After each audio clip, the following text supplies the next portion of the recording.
కీర్తిశేషులైన దానియేలు గారు 1956వ సంవత్సరము జనవరి 7వ తేదీన చేసిన ప్రసంగం. లూకాసు వార్త 18వ అధ్యాయము 11, 12 వచనాలు. పరిసయ్యుడు నిలువబడి, దేవా, నేను చోరులను, అన్యాయస్తులను, వ్యభిచారులనైన ఇతర మనుషుల వలనైనను, ఈ సుంకరి వలనైనను ఉండనందుకు నీకు కృతజ్ఞతాస్తుతులు చెల్లించున్నాను. వారమునకు 2 మార్లు ఉపవాసము చేయుచు నా సంపాదన అంతటిలో 10వ వంతు చెల్లించున్నానని తనలో తాను ప్రార్థించుచుండెను. ఆత్మచేత నడిపించబడని, దేవుని చేత ఒప్పించబడని మనిషి ఈ విధంగానే ప్రార్థిస్తాడు. మనము ఇతరుల వైపు, ముఖ్యంగా దుష్టులైన ప్రజల వైపు చూడకూడదు. మనుషులందరూ అధమ స్థితిలో ఉన్నారు. 0 కంటే తక్కువగా ఉన్న మైనస్ సంఖ్యను చూచి 0 గర్వంగా భావించవచ్చు. కానీ అది ఎలాంటి గర్వమై ఉన్నది? మనము దేవుని యొక్క ప్రమాణములను చూడవలసి ఉన్నాము.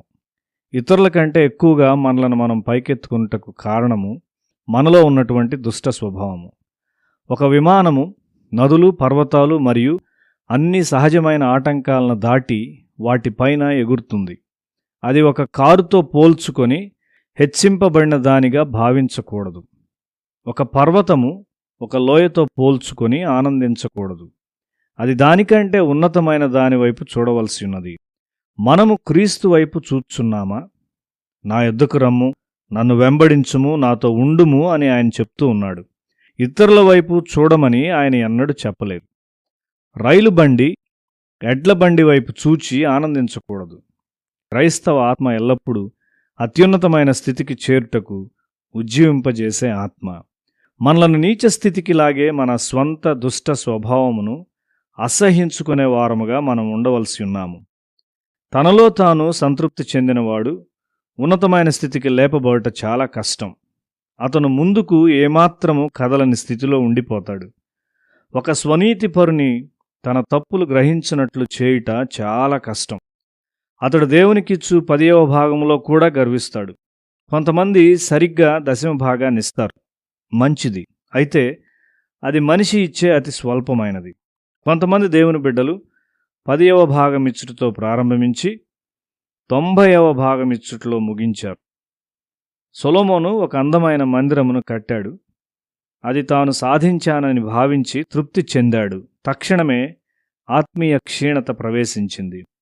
అతడు వెనుకకు జారుట మొదలైనది. వారమునకు 2 మార్లు ఉపవాసం ఉండుటతో తృప్తి చెందవద్దు. నీ ప్రేమహీనతను గూర్చి ఆలోచించు.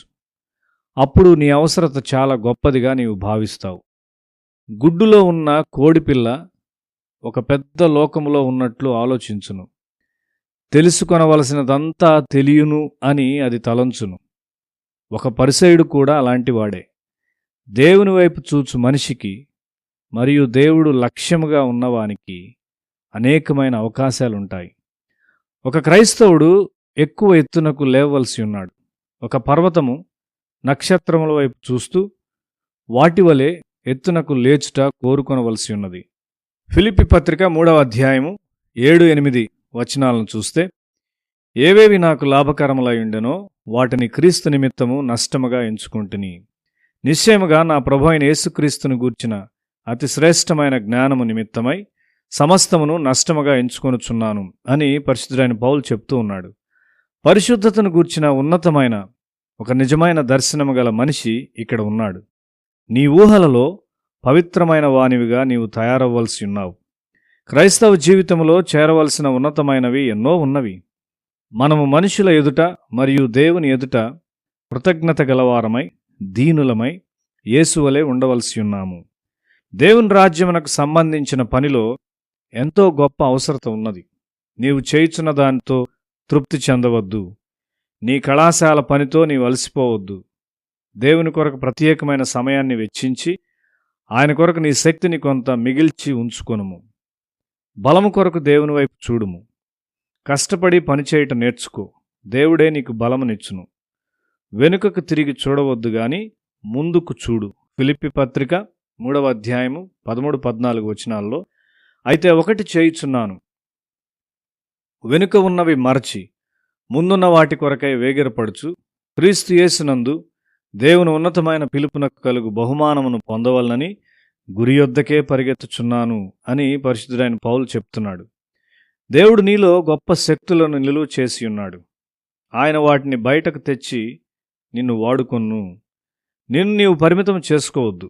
ప్రతిదినము దేవుని కొరకు ఏదైనా చెయ్యి.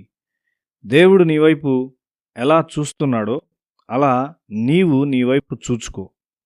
నీకు వ్యతిరేకముగా ఎవరైనా ఏదైనా చెప్పినట్లయితే దాన్ని గూర్చి ఆలోచించవద్దు. ముందుకు వెళ్ళుము. 100 మీటర్ల పరుగు పందెంలో పరిగెత్తు మనిషి ఎన్నడూ వెనుకకు చూడడు. అలా చేస్తే అతడు పందెంలో ఓడిపోతాడు. ప్రజలు ఏం చెప్తారో అని ఆలోచించవద్దు.